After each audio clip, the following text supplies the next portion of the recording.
이게 고추뿌리입니다. 고추뿌리. 안녕하세요. 네, 지퍼노무입니다. 여러분들 비가 많이 오죠, 그죠? 자, 그래서 이제 지금 요 시기가 되면은 3차 웃거름을 줄 시기가 됐습니다. 자, 그래서 3차 웃거름은 또 언제 주고 또 어떤 걸 주면 좋은지 또 거기에 대해서 제가 한번 알려드리는 시간을 갖도록 하겠습니다. 자, 여기는 고추를 저희가 5월 2일날 이제 고추를 이제 심었습니다. 심고 지금 보시면은 방아다리부터 시작을 해서 저희는 겨순을 방아다리 밑으로 한 2-3개 정도를 놔두고 계속 지금 키운 상태이기 때문에 조금 밑에서부터는 좀 복잡하게 보일 수도 있어요. 왜냐하면 고추를 조금 더 달기 위해서 제가 이렇게 하고 있고, 원래 추세는 요즘은 키를 키우는 방식으로 하는데 저희가 하우스에는 그렇게 키를 키우는 방식으로 해서 밑에 방아다리를 다 없애고 밑에 곁가지를 다 없애고 키를 키우는 방식으로 하고 있는데, 보통 논에는 너무 키를 키우게 되면은 지주대도 또 많이 들어가고 나중엔 그렇게 할 거지만은 또 나중에 또 태풍 불고 하면은 또 피해를 많이 볼 수가 있기 때문에 일단은 지금 그렇게 지금 하고 있습니다. 자, 이제 보통 여러분들이 지금 아마 2차는 포기와 포기 사이에 구멍을 내서 줬을 겁니다.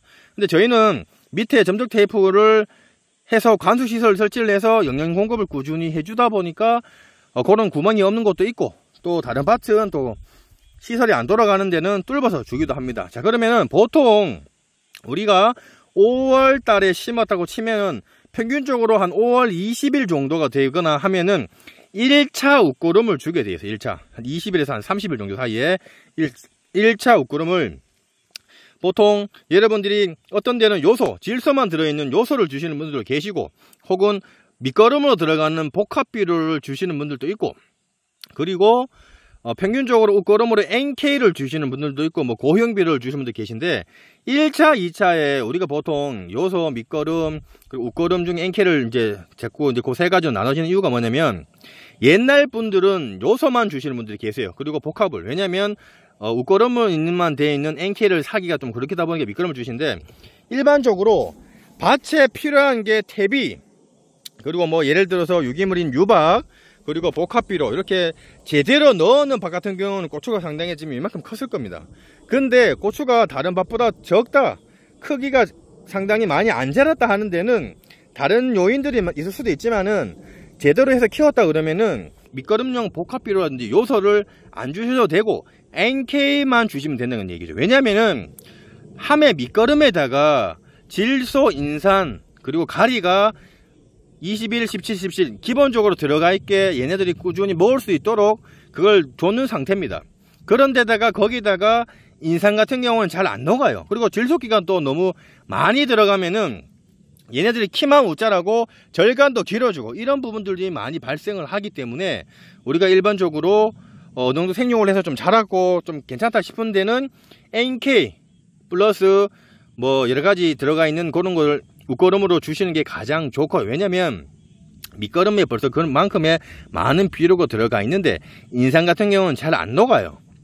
그래서 거기에다 계속 인산을 줬을 경우에 인산이 녹지도 않는데 토양 자체가 산성 토양으로 돼서 또 흡수 잘 못하고 그런 부분들이 발생을 할 수 있기 때문에, 제대로 키운 데는 1차, 2차, 3차를 NK 웃거름 비료만 주셔도 잘 자랍니다. 근데 잘 안 자란 데 같은 경우에는 요소, 질소기가 들어있는 거라든지 밑거름용 복합비료를 넣으셔도 된다는 얘기입니다.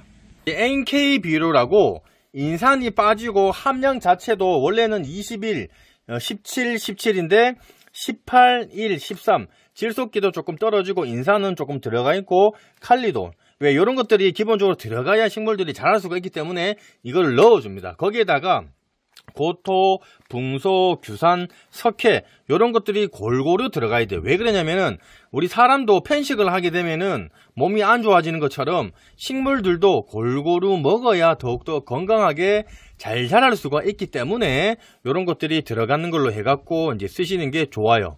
그래서 요거를 좀 쓰시면은 좋을 것 같은데, 만약에 NK를 사시고 싶지 않다고 하시는 분들은 뭐 밑거름으로 써는 복합비료 요거를 쓰셔도 되지만은, 농사가 안 되는 게 아니지만은 웬만하면 이제는 이런 걸로 가주시고, 그리고 요 요소는 또 요소를 또 쓰시는 분들이 있어요. 질소기가 많이 들어가는, 요거는 질소기만 함량이 되어 있는 그것만 해서 나온 겁니다.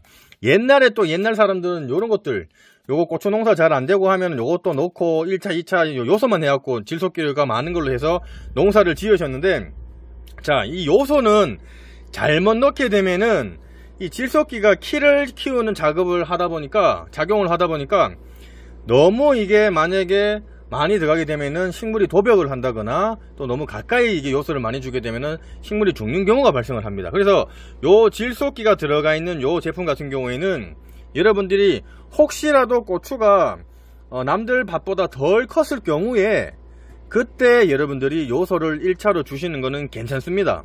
그런데 전반적으로 잘 크고 있는데 요소를 줬을 경우에 얘네들이 웃자란다거나 뭐 그런 부분들이 문제가 발생을 할 수가 있어요. 그래서 요 요소도 식물들 특히 고추 모종이라든지 이런 것들이 좀 더 생육 상태가 좀 좋지 않을 때 써주시면은 약이 되지만은 그렇지 않을 때는 요거는 웬만하면 사용을 안 하시는 게 좋습니다.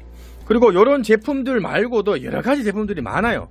그렇기 때문에 여러분들이 고추 전용 비료 혹은 마늘 전용 비료를 농협에 가면 있으니까 그런 걸 물어보시고 여러분들이 하시면 좋을 것 같고, 제대로 키운 데는 1차, 2차, 3차를 NK 웃거름 비료만 주셔도 잘 자랍니다.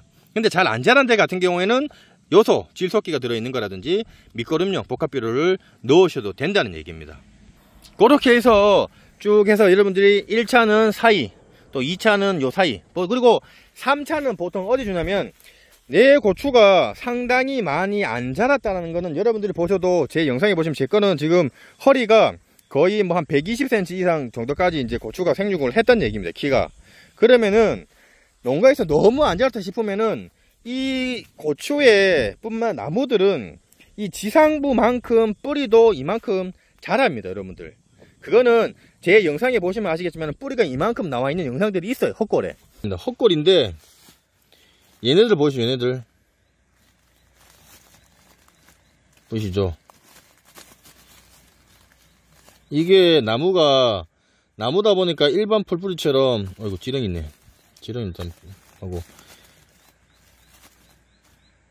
보세요.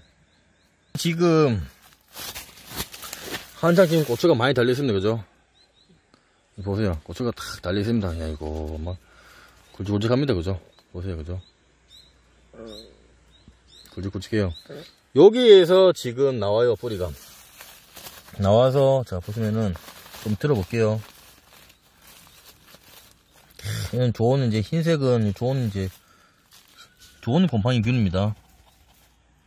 요게 이쪽을 통해서 뿌리들이 일로 나옵니다. 자, 그래서 자, 여기 보세요. 고추뿌리입니다. 고추뿌리. 자, 보이시죠? 네. 그래서 계속 보이시죠? 여기 고추뿌리에요. 고추뿌리. 보이시죠? 요거 다 이런 것들이 고추뿌리입니다. 지금. 네.